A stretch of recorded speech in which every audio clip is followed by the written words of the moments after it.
മനുഷ്യന്റെ ജീവനും സ്വത്തിനും നാശമുണ്ടാക്കുന്ന വന്യജീവികളെ കൊന്നു തന്നെ നിയന്ത്രിക്കണമെന്ന് പരിസ്ഥിതി ശാസ്ത്രജ്ഞൻ മാധവ് ഗാഡ്ഗിൽ അഭിപ്രായപ്പെട്ടു. വന്യജീവികളെ കൊല്ലുക മാത്രമല്ല, അതിന്റെ മാംസം കഴിക്കാൻ താല്പര്യമുള്ളവർക്ക് അതിനുള്ള അനുമതി നൽകണമെന്നും അദ്ദേഹം പറഞ്ഞു. മലയാള മനോരമ ദിനപത്രത്തിൽ എഴുതിയ നയമുണ്ടെങ്കിൽ നേരിടാം എന്ന ലേഖനത്തിലാണ് മാധവ് ഗാഡ്ഗിൽ ഇക്കാര്യങ്ങൾ വിശദീകരിച്ചത്.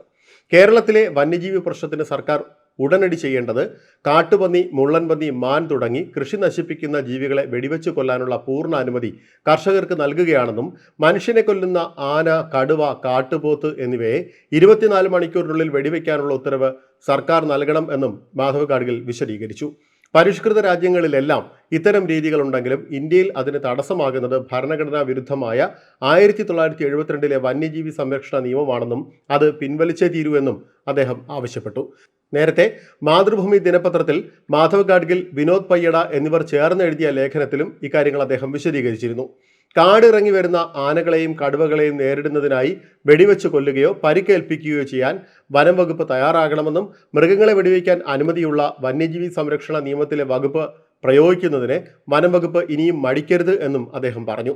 കാട്ടുപന്നിയെപ്പോലെയുള്ള ചെറു ക്ഷുദ്രജീവികളെ സ്വയം രക്ഷയ്ക്കായി നേരിടാൻ സാധാരണ ജനങ്ങൾക്ക് കഴിയുമെങ്കിലും ആന, കടുവ, പുലി തുടങ്ങിയ വന്യജീവികളെ നേരിടുന്നതിന് വനം വകുപ്പിന് ഉത്തരവാദിത്തമുണ്ട്.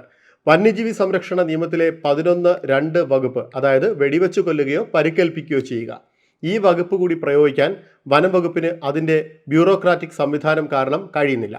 പ്രസ്തുത വകുപ്പ് പ്രയോഗിക്കുന്നതിനും അതിന് അധികാരമുള്ള ഉദ്യോഗസ്ഥനെ വയനാട്ടിൽ നിയമിക്കുന്നതിനും ഇനിയും മടിച്ചാൽ ജനങ്ങൾ വനത്തിനും പരിസ്ഥിതിക്കും എതിരായിത്തീരുന്ന നില വരുമെന്നും അദ്ദേഹം മുന്നറിയിപ്പ് നൽകി. വന്യജീവി വേട്ടകൾ അവസാനിച്ചത് വന്യജീവികളുടെ എണ്ണം ക്രമാതീതമായി പെരുകുന്നതിന് കാരണമായി എന്നും അദ്ദേഹം വിലയിരുത്തുന്നുണ്ട്. ആനവേട്ട പൂർണ്ണമായും നിലച്ചാൽ അവയുടെ എണ്ണം തീർച്ചയായും സ്ഫോടനാത്മകമാകുമെന്നും ഗാഡ്ഗിൽ അഭിപ്രായപ്പെട്ടു. കേരളത്തിലെ മനുഷ്യ വന്യജീവി സംഘർഷങ്ങൾ കൂടുതൽ രൂക്ഷമാകുന്നതിന്റെ പശ്ചാത്തലത്തിലാണ് അദ്ദേഹത്തിന്റെ ലേഖനങ്ങൾ പ്രസിദ്ധീകരിക്കപ്പെട്ടത്. പശ്ചിമഘട്ട സംരക്ഷണത്തിനുള്ള നിർദ്ദേശങ്ങൾ തയ്യാറാക്കുന്നതിനായി 2ാം UPA സർക്കാർ നിയോഗിച്ച പശ്ചിമഘട്ട വിദഗ്ധ സമിതിയുടെ ചെയർമാനായിരുന്നു പ്രൊഫസർ മാധവ് ഗാഡ്ഗിൽ.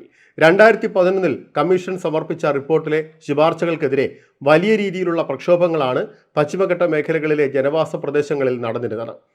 മനുഷ്യജീവിതത്തിന് തടസ്സം സൃഷ്ടിക്കുന്ന വിധത്തിൽ തീവ്രമായ പാരിസ്ഥിതിക നിലപാടുകൾ ഉയർത്തിപ്പിടിക്കുന്ന ആളെന്ന് ആരോപിക്കപ്പെട്ടാണ് അന്ന് കേരളത്തിലെ മലയോരങ്ങളിൽ മാധവ് ഗാഡ്ഗിലിനെതിരായ പ്രതിഷേധങ്ങൾ ആളിക്കത്തിയത്.